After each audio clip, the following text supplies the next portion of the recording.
Hello friends, welcome to let's study with Anuj. और मैं हूं अनुज। तो आज हम मोस्ट इम्पॉर्टेंट हिमाचल जीके का पार्ट नंबर 6 जो है डिस्कस करेंगे। इससे पहले हमने 5 वीडियोस अपलोड किए हैं। अगर वो वीडियोस आपने नहीं देखे हैं तो आप उन वीडियोस को चैनल की प्लेलिस्ट में जाकर देख सकते हैं। और अगर वीडियो पसंद आए तो वीडियो को लाइक कीजिएगा, ज़्यादा से ज़्यादा वीडियो को शेयर कीजिएगा। तथा अगर आप चैनल से नए जुड़े हैं तो चैनल को सब्सक्राइब करना मत भूलिएगा। तो आइए शुरू करते हैं आज का हमारा पहला प्रश्न। तो आज का हमारा पहला प्रश्न है, भारत और पाकिस्तान के बीच 1972 ईस्वी में शिमला समझौता कहाँ हुआ? तो भारत और पाकिस्तान के बीच 1972 ईस्वी में शिमला समझौता जो हुआ था वो हुआ था बार्नर्स कोर्ट और एलर्जली में। तो यहाँ से आपके दो प्रश्न तो बन ही रहे हैं कि भारत और पाकिस्तान के बीच शिमला समझौता कब हुआ।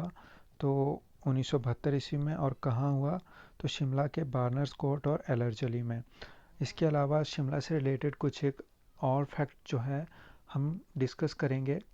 तो शिमला जो था 1953 तक यानी 1953 तक पंजाब की जो है ग्रीष्मकालीन राजधानी रहा था। ठीक है। और इसके अलावा हिमाचल प्रदेश स्टेट म्यूज़ियम की स्थापना कब हुई थी? तो हिमाचल प्रदेश स्टेट म्यूज़ियम की स्थापना हुई थी 1974 यानी 1974 ईस्वी में।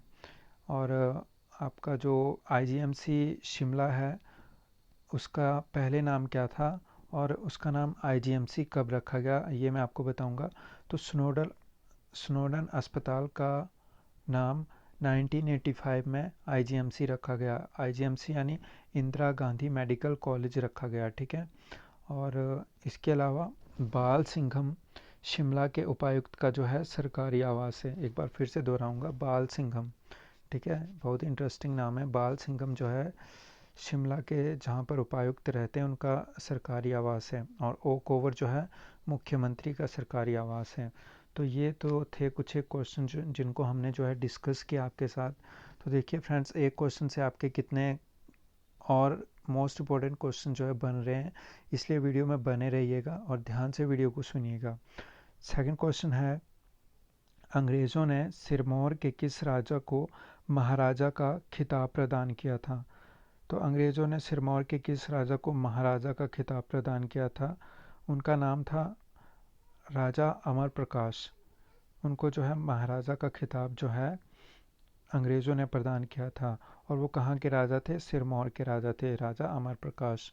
इसके अलावा जो है कुछ एक फैक्ट जान लेते हैं। तो प्रथम विश्व युद्ध में योगदान के लिए उन्हें ब्रिटिश सरकार ने 1918 में कब दिया गया था? देखो, 1918 में महाराजा।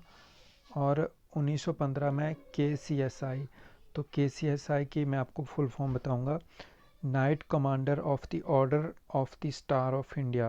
एक बार फिर से दोहराऊं, तो night commander of the order of the star of India की उपाधि से इनको जो है अलंकृत किया गया। इसके अलावा अमर प्रकाश ने अपनी पुत्री के नाम पर नाहन में महिमा पुस्तकालय की भी स्थापना की। ठीक है, ये क्वेश्चन बहुत बार आपकी परीक्षाओं में आया कि नाहन पुस्तकालय जो है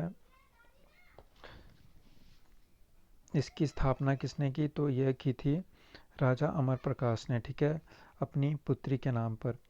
और यह जो है हिमाचल प्रदेश का सबसे पुराना पुस्तकालय है। और इनकी जो मृत्यु हुई थी ये हुई थी ऑस्ट्रिया यानी वियना की राजधानी में। ऑस्ट्रिया की राजधानी में, सॉरी, ऑस्ट्रिया की राजधानी वियना में 1933 में जो है इनकी जो है मृत्यु हो गई थी। तो अब हम अपने नेक्स्ट क्वेश्चन की तरफ बढ़ते हैं। कांगड़ा से टूटकर बनने वाली पहली रियासत कौन सी थी? तो कांगड़ा से टूटकर बनने वाली पहली रियासत कौन सी थी? तो वो थी जसवां रियासत। और जसवां रियासत की स्थापना जो कांगड़ा के कटोच वंश के राजा थे पूर्वचंद, उन्होंने की थी। ठीक है। तो मुग़ल काल में जसवां रियासत जो है मुग़लों के अधीन आ गई थी। ठीक है। और उस समय जसवां का राजा गोविंद चंद था। ठीक है, जब मुग़लों के अधीन यह रियासत आई तो उस समय जो है वहाँ का राजा कौन था? तो जसवां का राजा था गोविंद चंद। और गोविंद चंद के पोते यानी अनिरुद्ध चंद ने 2 बार जो है मुगलों के विरुद्ध जो है विद्रोह किया था। और यह विद्रोह क्यों किया था? क्योंकि अनिरुद्ध चंद के जो है दादा को जो है मुगलों ने जो है बंदी बनाया हुआ था, जिसके कारण जो है अनिरुद्ध चंद ने 2 बार जो है मुगलों के विद्रोह किया। ठीक है, तो उनकी तरफ बढ़े हैं। हंडूर रियासत की स्थापना बिलासपुर के किस राजा ने की थी?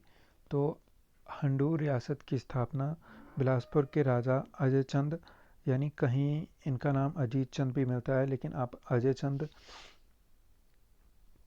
टिक कर सकते हैं, अजय चंद ने की थी। ठीक है, हंडूर रियासत की स्थापना। तो हंडूर रियासत की स्थापना बेसिकली 1100 ईस्वी के आसपास हुई थी और अजय चंद ने की थी। ठीक है, जो कहलूर के राजा काहल चंद का जो है बड़ा बेटा था। और हंडूर रियासत जो है कहलूर रियासत की एक जो क्या बोल सकते हैं उसको प्रशाखा थी। ठीक है, तो नेक्स्ट क्वेश्चन की तरफ बढ़ते हैं। नेक्स्ट क्वेश्चन है सोलन जिले की सबसे उपजाऊ घाटी कौन सी है? तो सोलन जिले की जो है सबसे उपजाऊ घाटी जो है वो है दून घाटी। यह जो है आपके नालागढ़ तहसील में पड़ती है, सोलन जिले के। और सोलन जिले की सोलन तहसील में जो है सपरून घाटी है। इसके साथ देखो सोलन में पड़ने वाली घाटियों के बारे में आपको बता रहा हूँ। सोलन नालागढ़ तहसील में आपकी दून घाटी जो कि आपकी सोलन ज़िले की सबसे उपजाऊ घाटी है। और इसके अलावा सोलन ही तहसील में सपरून घाटी है और अर्की तहसील में आपकी कुनिहार घाटी जो है पड़ती है। तो कई बार परीक्षाओं में पूछा जाता है कि कुनिहार घाटी सोलन ज़िले की किस तहसील में पड़ती है। तो इस तरह से जो है परीक्षाओं में जो है क्वेश्चन जो है घुमा फिरा कर जो है पूछे जाते हैं। इसीलिए मैं आपको डिटेल में इन सबको बता रहा हूँ, इसलिए वीडियो को ध्यान से सुनिएगा। और नेक्स्ट क्वेश्चन की तरफ बढ़ते हैं। व्यास नदी किस स्थान पर मंडी जिला में प्रवेश करती है? तो व्यास नदी किस स्थान पर मंडी जिला में प्रवेश करती है? तो यह करती है लारजी के पास। ठीक है, तो इस स्थान पर जो है सैंज और तीर्थ नदी व्यास में जो है मिलती हैं। ठीक है, लारजी के पास सैंज और तीर्थ नदी भी जो है ब्यास में मिलती हैं। ब्यास नदी में उत्तर दिशा से देखो कौन सी इसकी सहायक नदी आती है। ब्यास नदी में उत्तर दिशा से, ये मंडी की बात करते हैं, मंडी की उत्तर दिशा से उहुल नदी, लूनी और रीना नदी। ठीक है, और दक्षिण दिशा में जंजैली, सुकेती, सोन, भखर और रमोली नदियां जो है मिलती हैं। दक्षिण दिशा से कौन आती हैं? जंजैली नदी, सुकेती नदी, सोन नदी, भखर नदी और रमोली नदियां जो है इसमें मिलती हैं।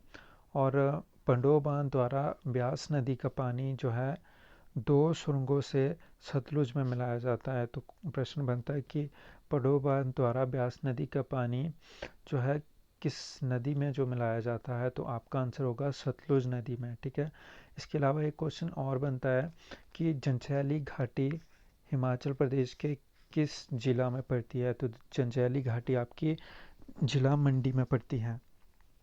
तो नेक्स्ट क्वेश्चन की तरफ बढ़ते हैं। हिमाचल प्रदेश का सबसे बड़ा ग्लेशियर कौन सा है? तो हिमाचल प्रदेश का सबसे बड़ा ग्लेशियर है बड़ा शिगड़ी ग्लेशियर, जो कि आपके लाहौल में पड़ता है। ठीक है, तो इस ग्लेशियर को कैप्टन हार्कोर्ट ने 1869 ईस्वी में जो है पार किया था।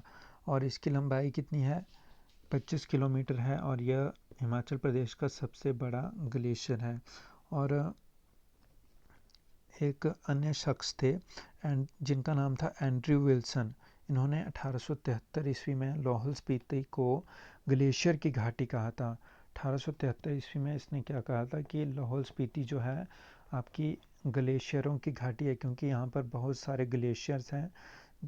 और इसमें एक अन्य ग्लेशियर और है जिसका नाम है सोनापानी ग्लेशियर।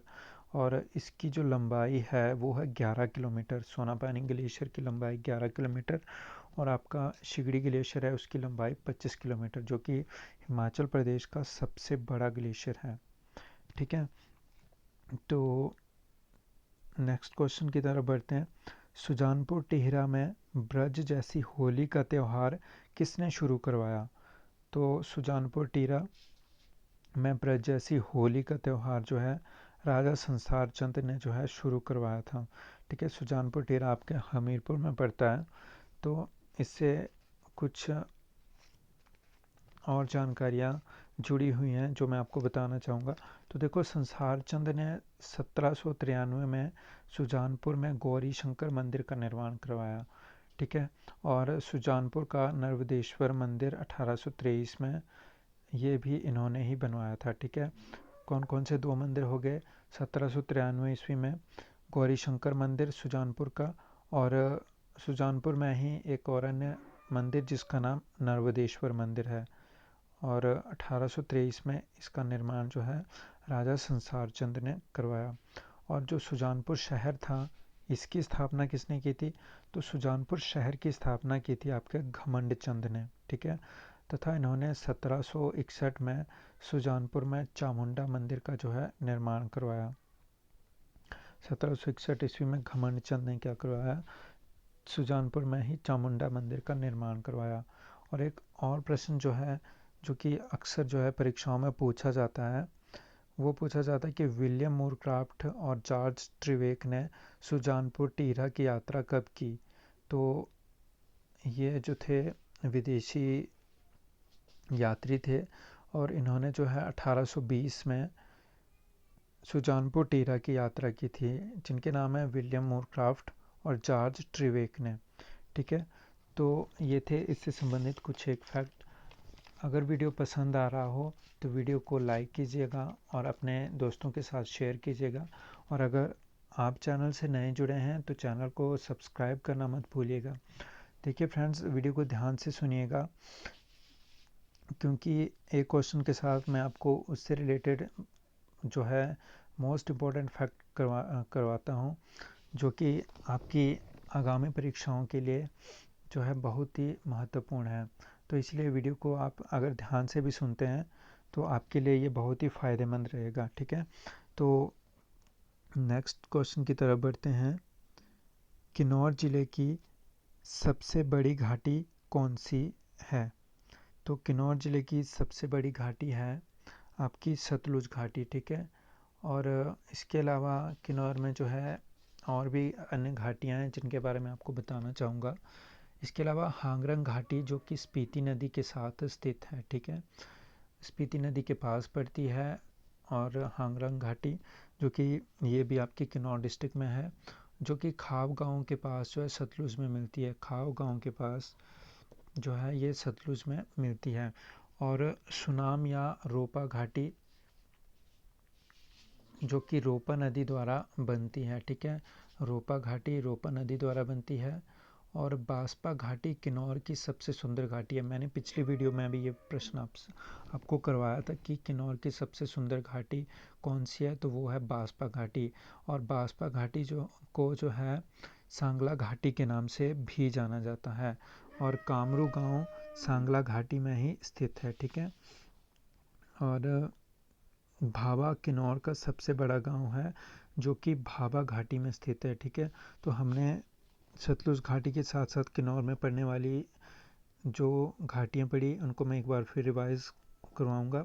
हांगरंग घाटी जो कि स्पीति नदी के साथ है।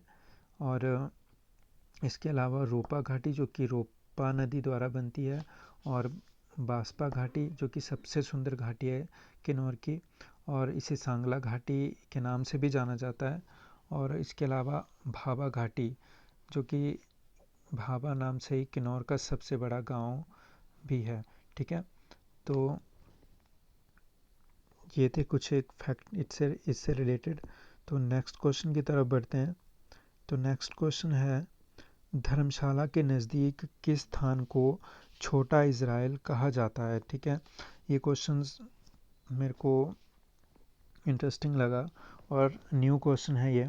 तो धर्मशाला के नज़दीक किस स्थान को छोटा इज़राइल कहा जाता है? तो धर्मकोट को जो है छोटा इज़राइल जो है कहा जाता है। नेक्स्ट क्वेश्चन की तरफ बढ़ते हैं। हिमाचल प्रदेश की सबसे बड़ी जल विद्युत परियोजना कौन सी है? तो अमूमन सबको पता होगा कि पार्वती परियोजना जो है हिमाचल प्रदेश की सबसे बड़ी जल विद्युत परियोजना है। और मैंने पिछली वीडियो में एक क्वेश्चन और करवाया था कि हिमाचल प्रदेश की सबसे पुरानी हाइड्रो इलेक्ट्रिक जो है परियोजना कौन सी है? तो वह है शानन परियोजना, ठीक है, जो कि जोगिंद्रनगर में पड़ती है, ठीक है। जोगिंद्रनगर यानी मंडी जिला के जोगिंद्रनगर में पड़ती है, ठीक है। तो अब पार्वती परियोजना से रिलेटेड कुछ एक फैक्ट जान लेते हैं। तो पार्वती जल विद्युत परियोजना जो है पार्वती, सैंज, गड़सा नदियों के संगम पर स्थित है, ठीक है। इस परियोजना में 3 विद्युत गृह हैं, जो कि एक नकथाप है, दूसरा सैंज है और थर्ड है लारजी। यहाँ पर ये स्थित हैं, ठीक है। 3 विद्युत गृह, एक नकथाप में है, दूसरा सैंज में है और तीसरा है लारजी में स्थित है। और पार्वती परियोजना पर जो है 5 राज्यों ने 20 अक्टूबर 1992 में समझौता किया था, ठीक है।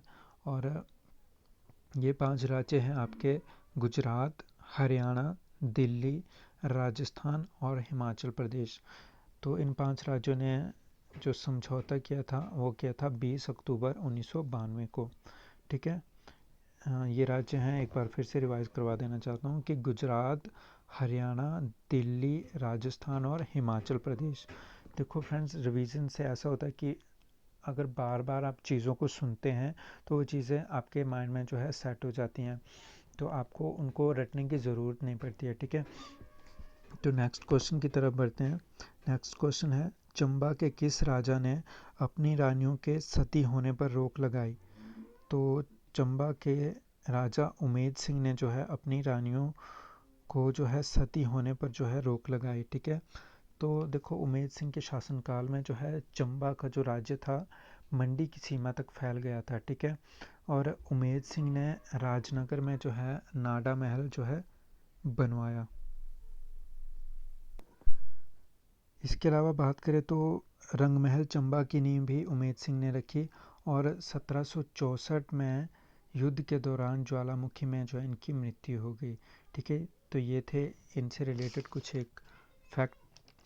तो नेक्स्ट क्वेश्चन की तरफ बढ़ते हैं। तो बिलासपुर का कौन सा राजा महात्मा गांधी के जो है शिष्य थे? तो बिलासपुर के कौन से राजा थे जो कि महात्मा गांधी के शिष्य थे? तो बिलासपुर के राजा आनंद चंद, ठीक है। बिलासपुर के राजा आनंद चंद जो थे महात्मा गांधी के शिष्य थे। तो आनंद चंद से रिलेटेड कुछ एक फैक्ट जान लेते हैं। तो आनंद चंद जो है बिलासपुर रियासत के जो है अंतिम शासक थे, ठीक है।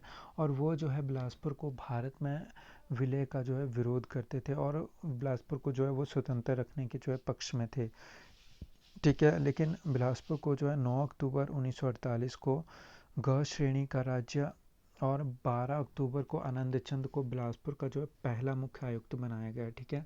एक बार फिर से रिपीट, बिलासपुर को 9 अक्टूबर 1948 को ग श्रेणी का राज्य और 12 अक्टूबर को आनंद चंद को ही बिलासपुर का जो है पहला मुख्य आयुक्त बनाया गया, ठीक है। इससे हुआ क्या कि बिलासपुर को जो है 1 जुलाई 1954 को हिमाचल प्रदेश में जो है 5वें ज़िले के रूप में विलय किया गया, ठीक है। तो बिलासपुर को जो है 1 जुलाई 1954 को हिमाचल में जो है 5वें ज़िले के रूप में विलय किया गया। और आनंद चंद जो थे लोकसभा में निर्विरोध जो है चुने गए थे, ठीक है। तो प्रश्न आता है कि वो कौन व्यक्ति हैं जो लोकसभा के लिए जो है निर्विरोध जो है चुने गए हैं? तो आनंद चंद थे, ठीक है। और ये था हमारा आज का अंतिम प्रश्न और यहीं पर वीडियो समाप्त होता है। अगर वीडियो पसंद आए तो वीडियो को लाइक कीजिएगा और ज़्यादा से ज़्यादा वीडियो को शेयर कीजिएगा। और यहाँ पर देखो 2 प्रश्न और बचे हैं, तो इनको हम डिस्कस कर लेते हैं। आड़ू की घाटी यानी पीच वैली के नाम से किस स्थान को जाना जाता है? तो यह जाना जाता है राजगढ़ सिरमौर को आड़ू की घाटी या पीच वैली, ठीक है। और लास्ट क्वेश्चन है, हिमाचल प्रदेश का सबसे कम लघु उद्योग इकाइयों वाला ज़िला कौन सा है? तो हिमाचल प्रदेश का सबसे कम लघु उद्योग इकाइयों वाला ज़िला जो है वो है आपका ज़िला किन्नौर। तो यहीं पर वीडियो को एंड करते हैं, वीडियो बहुत ही लंबा हो गया है। और वीडियो पसंद आए तो वीडियो को लाइक कीजिएगा, ज़्यादा से ज़्यादा वीडियो को शेयर कीजिएगा, और अगर आप चैनल से नए जुड़े हैं तो चैनल को सब्सक्राइब कीजिएगा। तब तक के लिए मिलते हैं अपनी दूसरी अगली वीडियो में, और thank you and take care.